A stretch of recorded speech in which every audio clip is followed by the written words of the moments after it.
Hello everyone, my name is Arlene Moore. I am the priest in charge of St Congle's here in Rathcoole, and as you can see I'm sharing these reflections tonight from the church sanctuary, having just led an act of worship. I want to thank Father Martin first of all for the opportunity for sharing with you, and indeed offer the peace and love and goodwill of all the people here in St Congle's, Rathcoole, to the good people of the parish of St John the Evangelist in the west of Belfast. A few thoughts have been going around my head as I thought about what to say and what to share in our time of reflecting together this evening, brief though it is. And the first word is heroes. A hero is someone who's special, someone to be admired or remembered and emulated.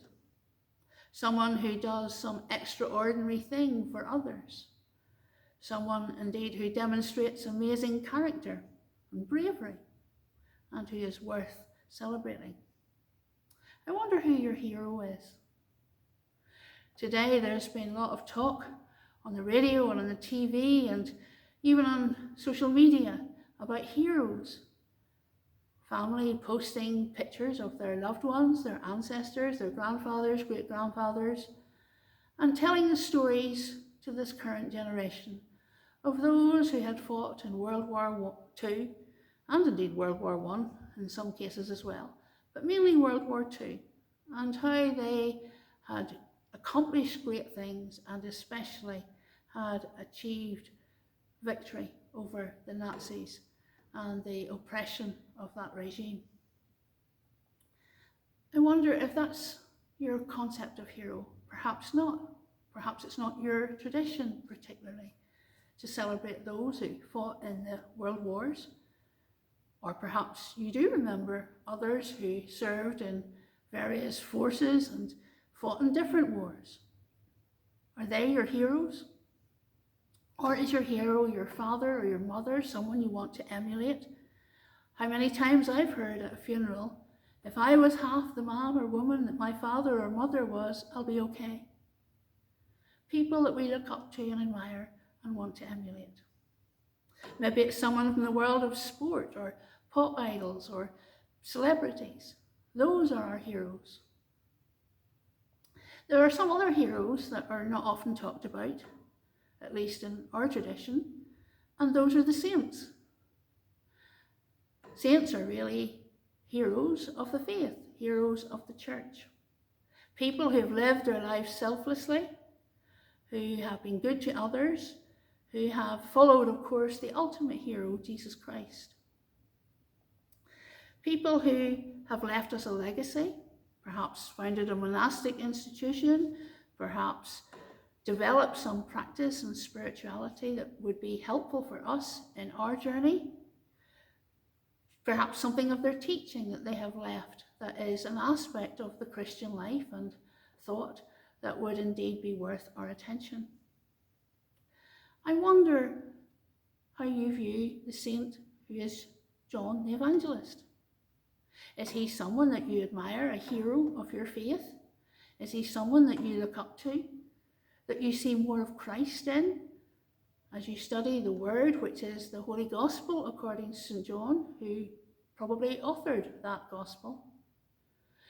Do you draw near to Jesus and know more of being a beloved disciple as you reflect on the life of St John the Evangelist, who is thought to have been the beloved disciple? For us here in St Congle's, this Sunday is a special day because it's St Congle's Day. And so we will be sharing over the weekend something of the life and faith and witness of St Congal, one of the early Celtic saints of the church, one of those who did great things for the Lord. He is known to have established the great monastic institution of Bangor, the abbey there. And indeed the town still bears St Congal at the top of their crest. There are many things unknown about his life. There are many practices that perhaps we might not want to indulge in. For example, he took himself off to self-isolate on an island in the middle of the lake in County Fermanagh for years. His diet was pretty meagre. Bread, water, herbs, milk even was a luxury, and he only ate once a day, perhaps at night. Not too many people signing up to follow St. Comgall in that way. But he did leave us a practice, and he did leave us a word, which is what I want to leave with you tonight. And we'll be sharing more with our own people on Sunday. And that is the word Cara, a soul friend. St. Comgall was a very strong advocate of the discipleship model of the Christian life, of a spiritual guide, and of everyone having a spiritual guide. In fact, he has said that when his own spiritual guide, his Cara, died, he felt he was like a body without a head. So essential it was for him to have such a soul friend. Now, a soul friend isn't just an ally, and again, at the moment, the buzzword of allies are very much in the news, and indeed we couldn't have won the victory in Europe or the peace that we now enjoy if it wasn't for our allies, the allied forces fighting the evils of Nazism together. For an ally is somebody who comes along beside you and who takes your side and who supports you and indeed helps you for mutual gain. An Cara is slightly different. It's more than an ally, because an ally will never challenge you. They'll always agree with you. They will always back you. Whereas a soul friend has your soul's welfare at heart, and they may gently, sensitively challenge you and encourage you to look at yourself in a mirror that they hold up in front of you, and to see whether or not maybe you need to think of another perspective on the situation. And maybe perhaps you are the one who might need to change your attitude or your thinking or your behaviour. Perhaps the fault doesn't lie with the other person, or indeed the blame lie anywhere other than at your own feet. And so in this time of lockdown, I want to offer you St. Comgall's practice of Cara. Lockdown is a time whenever things come up for us. All sorts of struggles emerge, relationship difficulties, people in crisis, people struggling with the emotions within, people struggling even with their mental health. And Cara is an essential person to help you process such things.